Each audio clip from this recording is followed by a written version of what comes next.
the sun rose above the horizon, the first rays of day touched the massive stacks of logs in the factory yard, and the colossal machine began to awaken, not with voices, but with the sounds of steam, of engines, of a steady, precisely programmed rhythm. This was not just a sawmill. This was where nature entered a completely new cycle. Thousands of logs, once standing silently in the forest for decades, now lay motionless.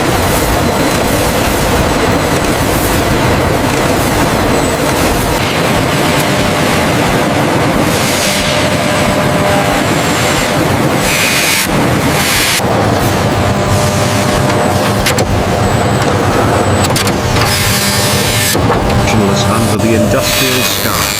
Each log carried the history of rain, wind, light, and time. But in this world, time was no longer measured in years and months, but by the rotation of conveyor belts and the speed of saw blades. Trucks lined up to enter the receiving area. The logs were unloaded, rolling slowly on steel rollers. There was no rush, only order. Each log was scanned, measured.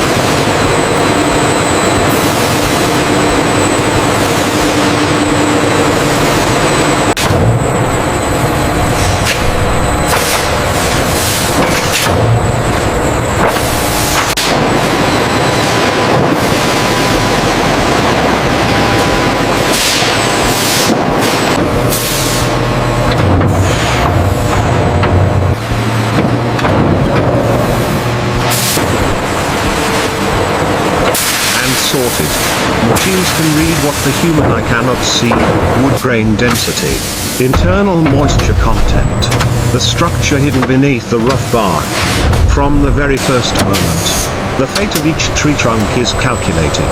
The outer bark, once protecting the tree from rain and sun, is now being stripped away. Giant rotating drums spin, their clanging echoing in the steel space.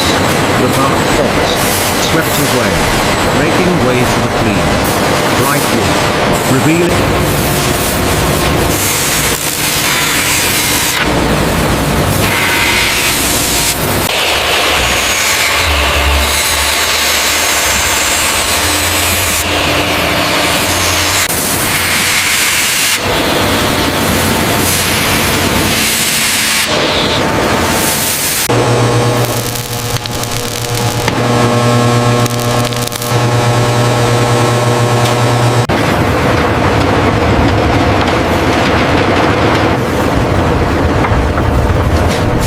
its age rings like a map of time.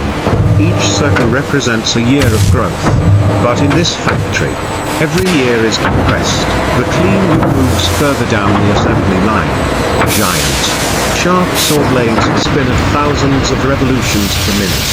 When steel touches wood, there is no emotion, only precision. Sawdust is flung into the air like mist, the light shining through, creating fleeting streaks of light.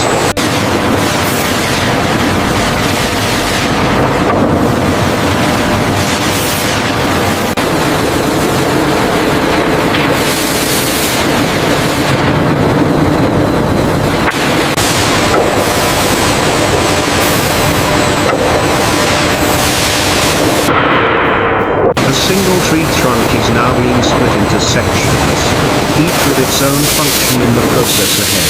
At the heart of the factory, where the pulse is strongest, is the veneer stripping area. The wood is softened with steam, then clamped tightly between enormous rotating shafts. As the shafts begin to turn, the blades advance, peeling away thin layers of wood continuously and seamlessly, like an endless roll of paper. This is the most peculiar moment of the process.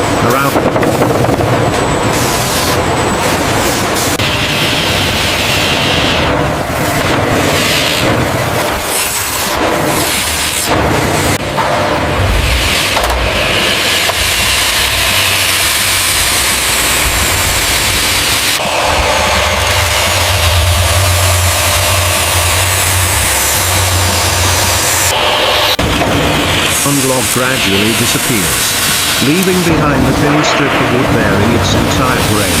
These delicate veneers then move through cooling systems and into drying chambers hundreds of meters long. Hot, tightly controlled air gradually removes the moisture from the wood. This is the crucial stage. Too fast, and the wood will warp. Too slow, and the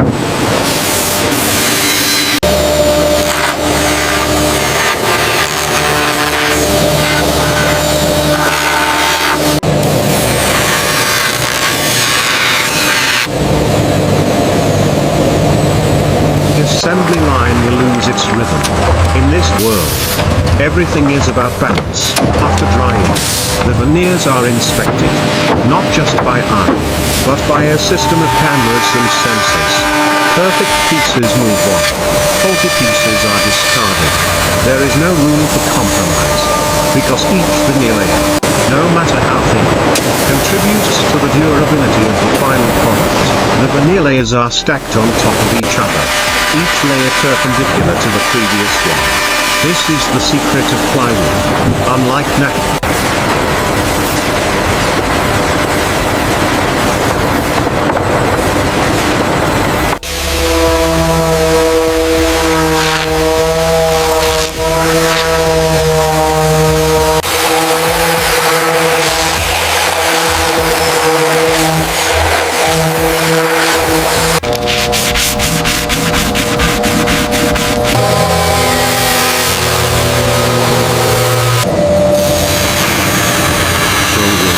which easily warps along the grain.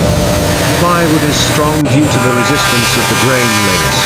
The glue is applied evenly, thinly but continuously. No excess, no deficiency. Each layer of wood is no longer isolated, but becomes part of a larger structure. The stacks of veneer enter the hydraulic press. The steel closes. The pressure gradually increases.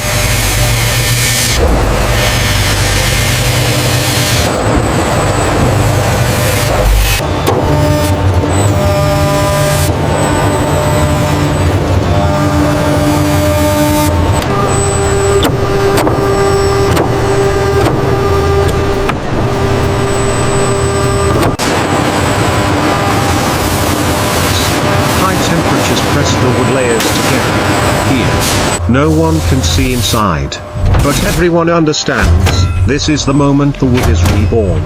When the press opens, perfectly flat, strong, and stable plywood sheets appear. Steam rises like breath after a tremendous effort. Industry.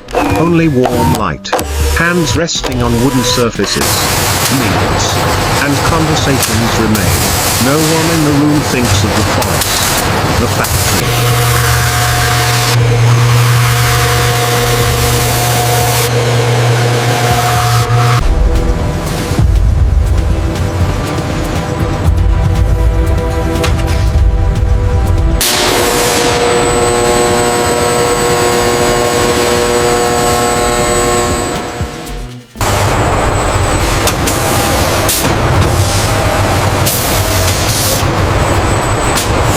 The saw blades, or the presses, but they are all there, hidden deep within each grain of wood. Each table is the result of nature, of technology, of thousands of precise decisions, of the combination of machine power and human ingenuity. This is not just how plywood is made, this is how a tree becomes a part of human life. The plywood is cut, sanded, and surfaced.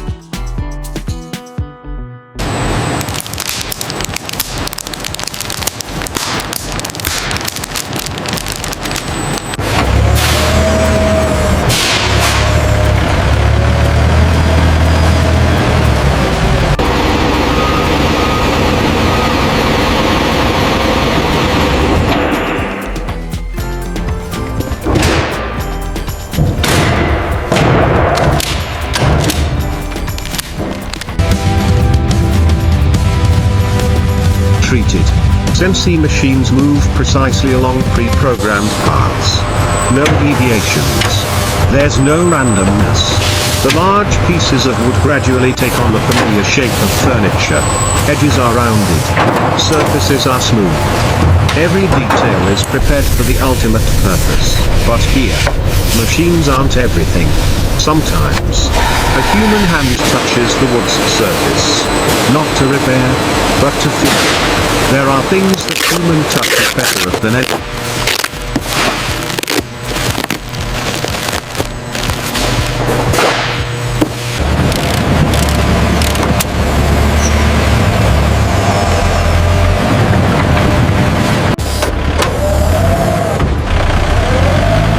Sensor, smoothness, warmth, the sensation of light sliding across the surface. As the parts are assembled, the wooden table gradually takes shape. The legs, the tabletop, the joints, all fit together like a predetermined structure. Robots lift, rotate, and place each piece. But humans remain, supervising,